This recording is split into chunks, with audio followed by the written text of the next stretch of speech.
Ciao, sono Sara Z, autrice del romanzo Non ho chiesto l'America e creatrice di Sara Z La La Land Stories. Qui troverete tutti gli audio delle mie dirette Instagram. Enjoy! Kimberly Shannon Murphy, leading Hollywood, one of the most talented Hollywood stunt women. Thank you. You were in more than 133 films, and you stunt double many female actresses, Susan Sarandon, Sandra Bullock, Angelina Jolie, and Cameron Diaz, and also this last actress became a good friend of yours, and she actually wrote the foreword of your book, Glimmer. Yeah. So despite what's amazing is that despite your physicality and your physical unbelievable strength that really allowed you to perform unimaginable scene sequences. You had your head crashed by Brad Pitt in Once Upon a Time in Hollywood. Then you jumped off building, landing on your back, breaking glasses. So despite all of this force within you, you had a broken childhood that you wanted to talk about in your book Glimmer, because you've endured an abuse by your grandfather since the age of 2, from age 2 until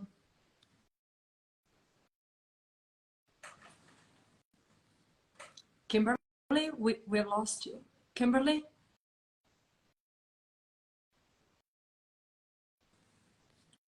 We've lost Kimberly. No. Kimberly? You got stuck, Kimberly. I don't know what happened.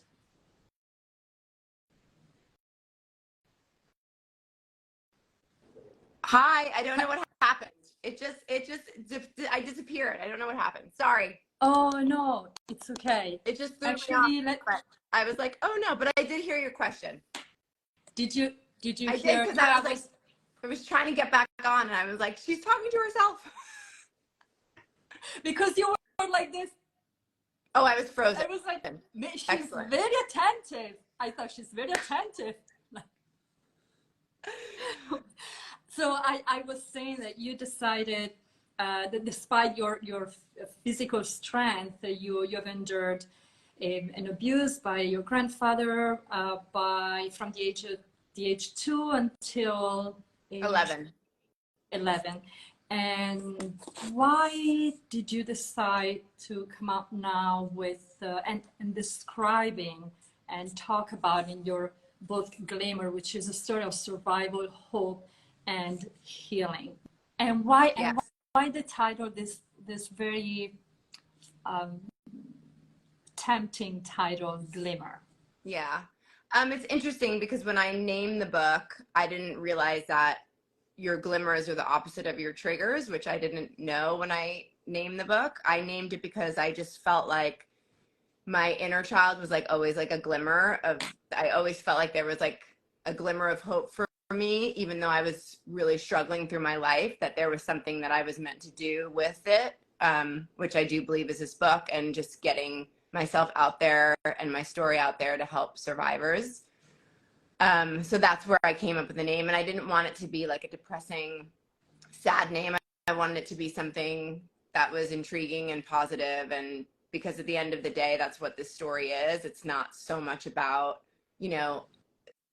about the abuse as it is about giving people hope and giving people, the feeling that we can overcome these things and heal from them, and that it's not, like a death sentence when this stuff happens to you, even though it's extremely painful.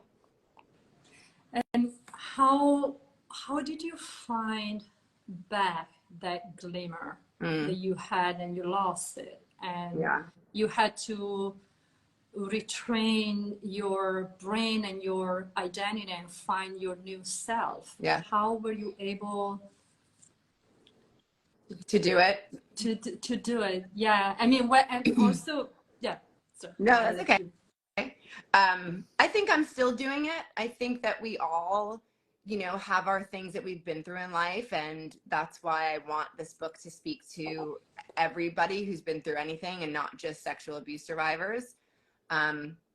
That we all, you know, the path to healing is not a linear one, and we all go through our own journeys with our healing, no matter what we've been through in our life and what's happened to us. So I think that for me, it was a lot of therapy, and I just did a lot of like inner child work, and a lot through my book. I was connected with a lot of amazing doctors who really helped me with my healing process. And I feel like I've healed more through the process of writing than I have at any other time in my life. So I'm sure and there's something that you spoke about in many interviews, and it's even in the book. You said your pain from the outside matches your pain from the inside. Mm-hmm. So it seems like the pain from the outside, going through all of your stunt work, that is very, very physical. It's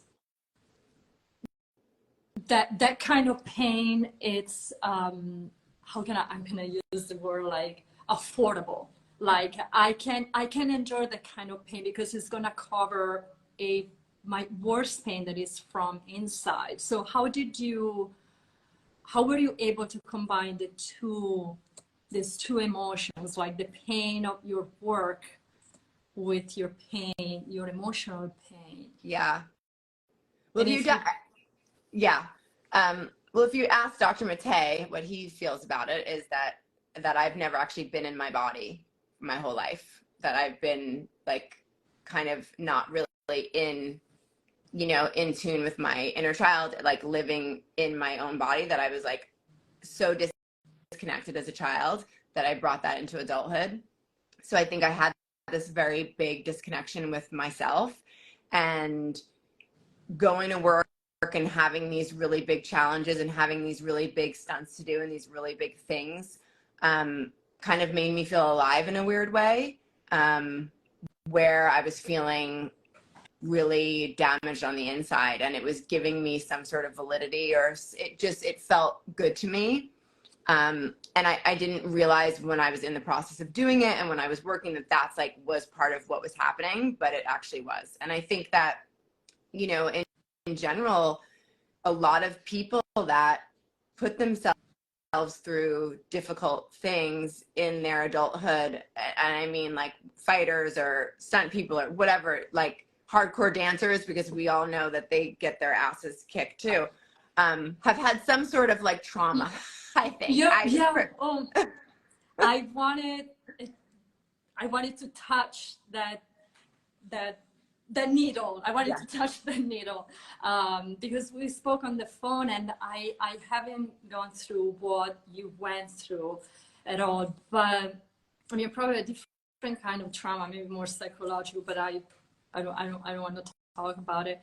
And you made me think, when I read your book, you made me think like, where I was going through dancing, and for me it was like really reaching that limit of hurting myself. Mm-hmm. And when I would hurt myself, I would feel I've accomplished something. Yeah. Oh, now I did it right, because now I feel pain. That means I really worked hard. Mm-hmm. And even though I'm not an acrobat, I'm not doing those crazy things that you do, but there might be some sort of trauma that I don't know yet. Probably I need to discover.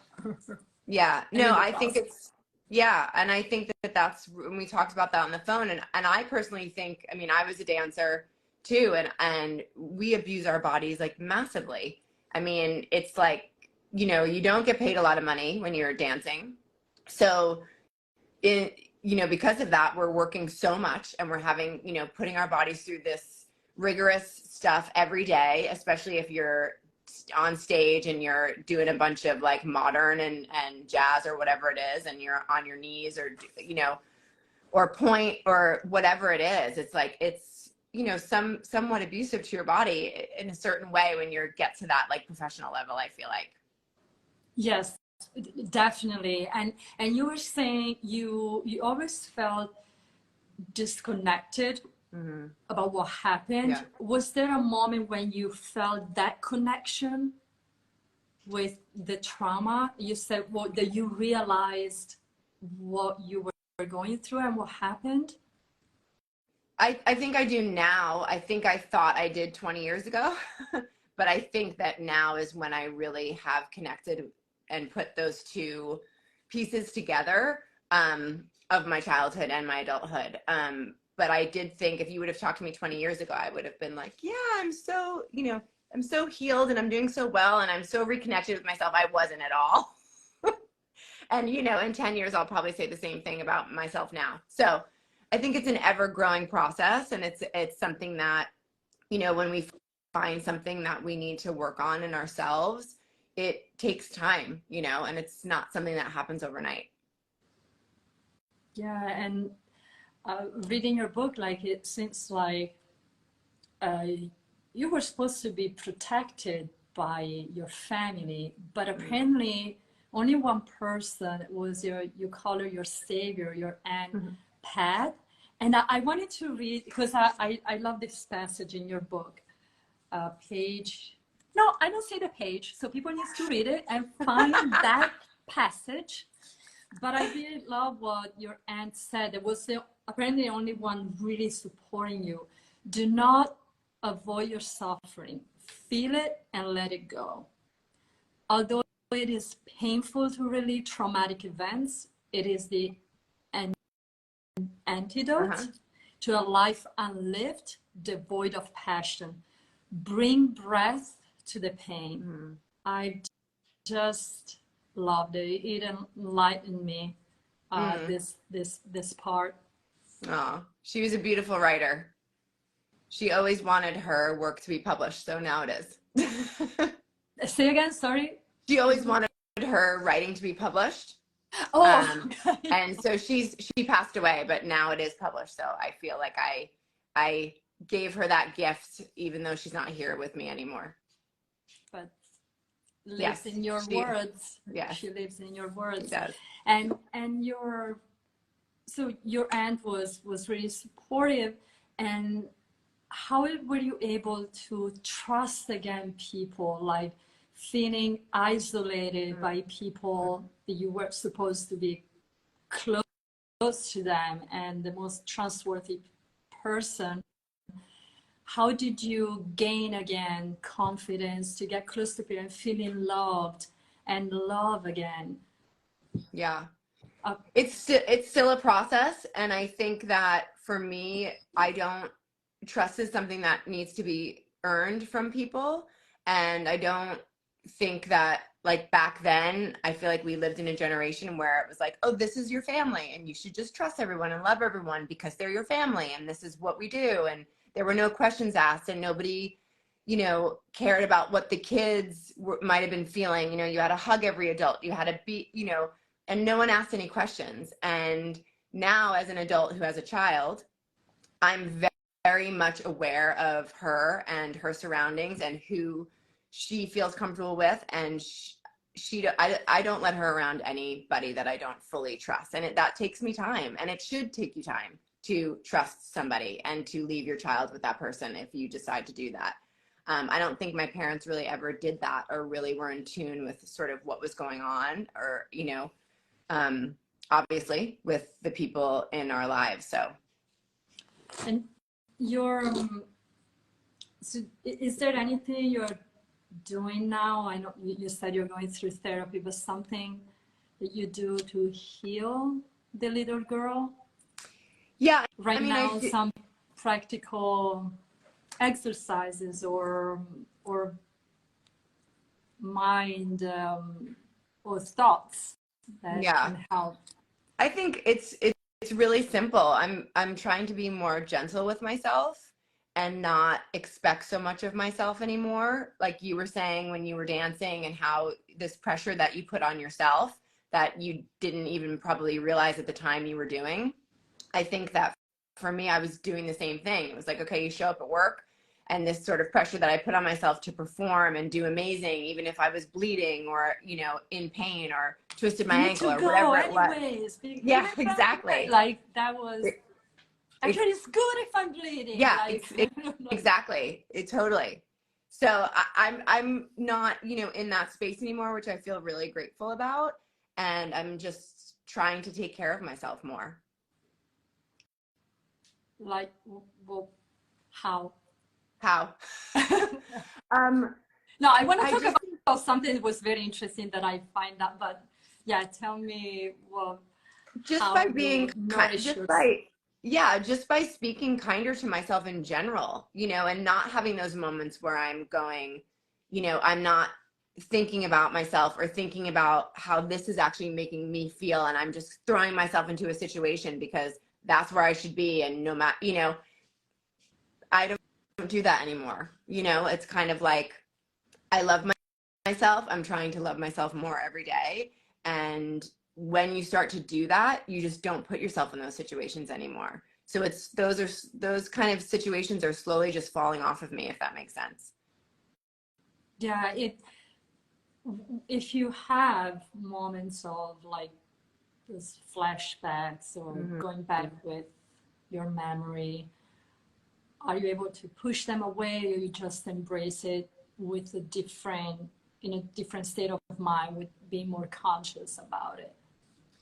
Well, I was very disconnected with my child self for a long time. And so now I have a lot more memories because we're connected, and she, I think, feels trust in me now, where she didn't trust me for a really long time because I wasn't taking care of her. That's how I feel. So now I feel very integrated with her, and I feel like she trusts me, and so she's showing more things to me, and I'm actually open and listening, and even though they are painful, just really embracing. For a long time I felt like, okay, I know I was abused. I don't want to know the details. It's fine. I just want to move on with my life, which is all fine and great and what most people do. But the reality is it's not actually how it works. It comes out in other ways then. And then, you know, when situations do arise, you put yourself in a bad situation, or you get into a bad relationship, or you parent from your triggers, or you know, you get married to someone who doesn't treat you well, all of those things. That's how it plays out if you don't deal with it. Now you know what you don't want. So as soon as you see it, like you're like, no, it isn't right for me anymore. I know I want this and not the kind of relationship that maybe before it was something that you already knew. So you were fine with that, you know, because it's what you saw all your life. I mean, Yes. during childhood. And this is another part you talked about in the book Glimmer. You were saying all dancers wanted to be famous, and I wanted to be famous too. So I thought about, what about Kimberly and fame, or like validation? Like, are you still, well, we all, as a stunt woman, I'm sure there's a validation in your work. Like, how was it? How did I jump off the building? Or how did I jump off that track? Was it good? Like, you always make comments about yourself, how you performed, but do you still feel you need to prove something, like the fame that you were looking for before? I don't think I was ever looking for fame, because for me, being an actor wasn't something I ever wanted. I really enjoyed my job. But yes, I do think that there was a part of me for a really long time that it was just like, when we talk about the first, you know, in the prologue of the book, we talk about the accident that happened on I Am Legend.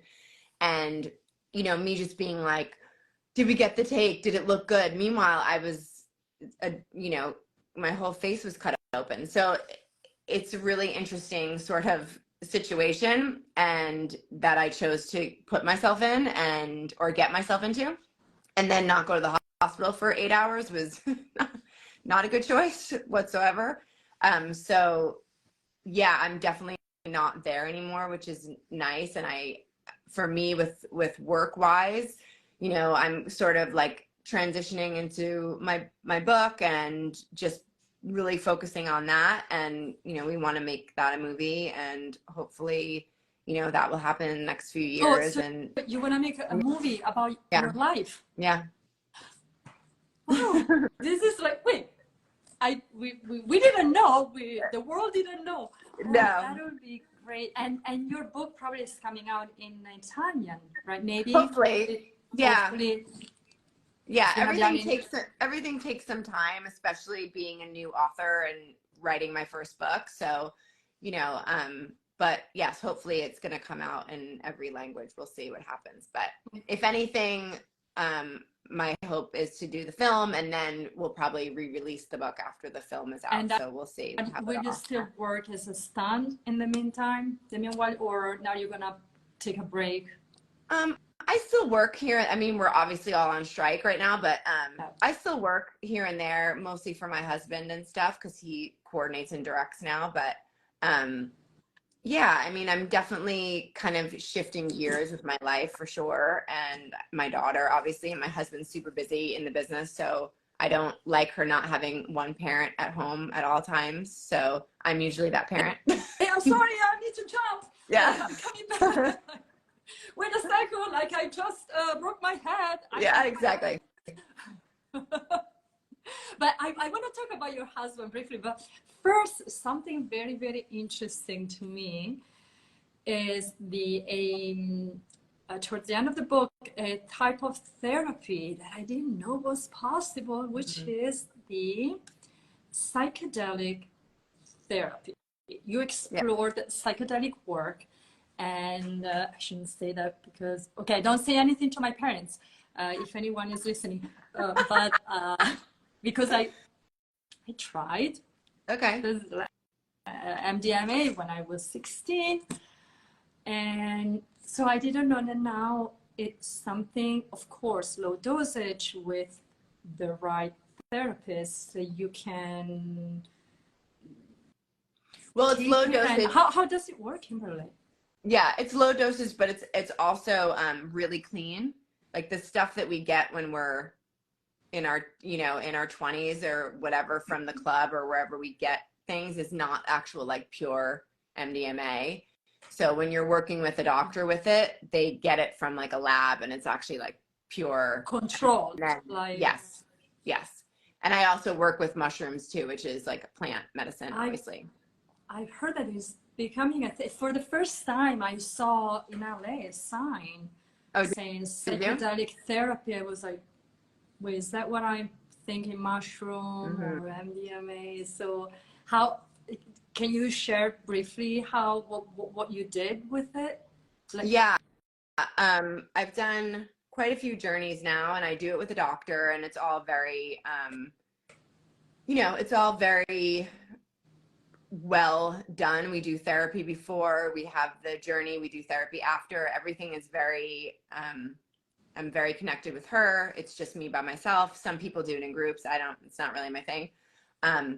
But yeah, I mean, it helps so much with connecting with the part of yourself that you have trouble connecting with. And a lot of that is because your fight or flight is constantly on.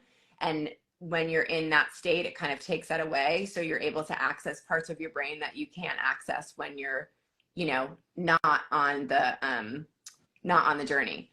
So it's been life-changing for me, for sure. So it lasts like an hour? Like no. It's like 7 hours. So, and you have someone control. So you go back home and you have someone at home with you?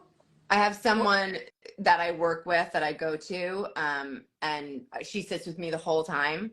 She takes notes. We like put it, you know, we record it. And it's not like you forget anything. Everything is, you remember everything from it. It's not like you're completely out of your mind. And like I come out of it remembering everything that happened in the journey. I don't forget anything. I'm not like, you know, I mean, originally when Gabor had brought it up to me, Dr. Matei, he said, have you ever worked with plant medicine? It's really good for PTSD and, you know, trauma survivors. And I was like, no, because I had done it in my 20s. And I was like thinking about what I was like then doing it. And I was like, no, how could this be healing for me? You know, and then when I gave it more thought and I watched some other people who had done it talk about it, I was like, yeah, maybe I should. And when I did, it was totally 360 degrees different than I thought it was going to be. Like I just lay there the whole time, really. There isn't any, you're just really kind of in your head and in your own space. It's really a beautiful But experience. you're in your space, in your head, but you're aware of what's around you. Oh, you're not, totally. mm-hmm. Yeah. And when the effect.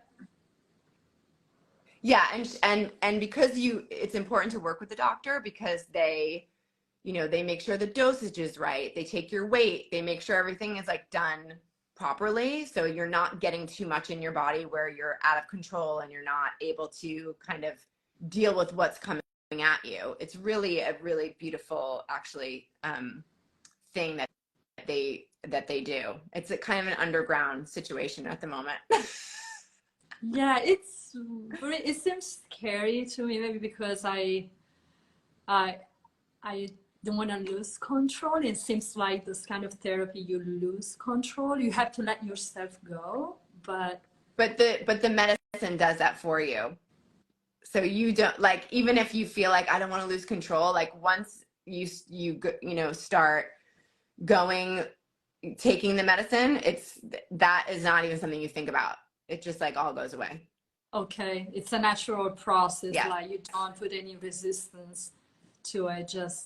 It just happened. And when the effect is over, like you really feel better. Like there's some beneficial in the therapy. You feel it.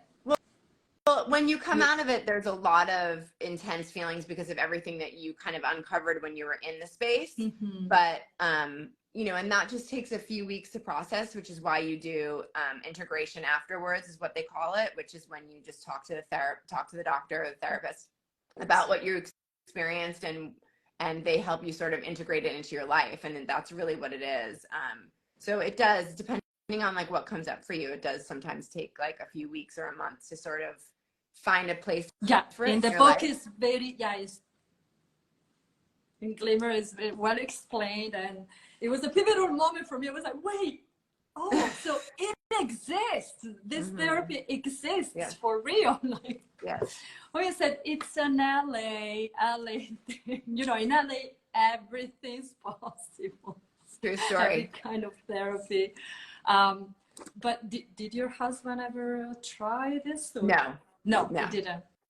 No. Because you met your husband, Casey O'Neill. Is the pronunciation correct, Kimberly?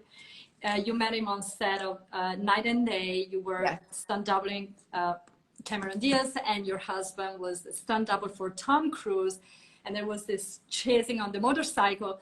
And nel mio immaginario, my imaginarium scenario, I thought, okay, they're gonna take off, like crossing the oceans with their bicycles, they're getting married, and then here's a daughter named Capri. Yes. So I was like, there would be such a nice, maybe you can put it in the film, Kimberly. Yes, for sure. So yeah, you got married in Amalfi, the Amalfi Coast, and your daughter name is Capri. And how was Italy for you? Oh, I love Italy. It's amazing.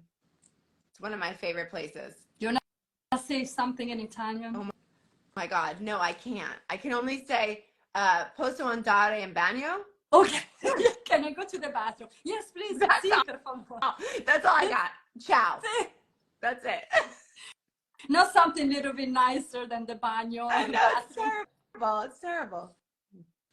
But yeah, that's good that you were able to go to Italy with someone. Now seems like you have a very bonded relationship with them, and you have a good family, and everything is still behind, still in front of you, but you're bypassing it like through therapy. And so it's I know that it's a long journey. It'll be a long journey, but probably at one point you'll be able to it'll fade it away more and more. Oh yeah. Yeah, it shifts all the time, for sure. Yeah. I thank you so much. Grazie mille, Kimberly. This is Glimmer, story of survival, hope, and healing. The film will come out We want to know I'll let a lot about you know. it. I'll let you know. And I'm gonna post the slide with the cover so everyone who didn't have a chance to hear it will listen. Sorry, Perfect. didn't have a chance to listen to us. Oh my God, my English sometimes get weird. So Oh, you're fine. You're fine. Grazie mille, Kimberly. I'm Sara Thank Z, you. Kimberly Shannon Murphy, her book Glimmer. Thank you so much. Grazie. Good to see you. Okay. Ci vediamo Bye. a Los Angeles, in LA, in person, maybe one day. Yes, for sure. I'd love to. I'd love to see. Okay. Ciao, Kimberly. Thank you. Grazie. Bye. Ciao, ciao. Bye.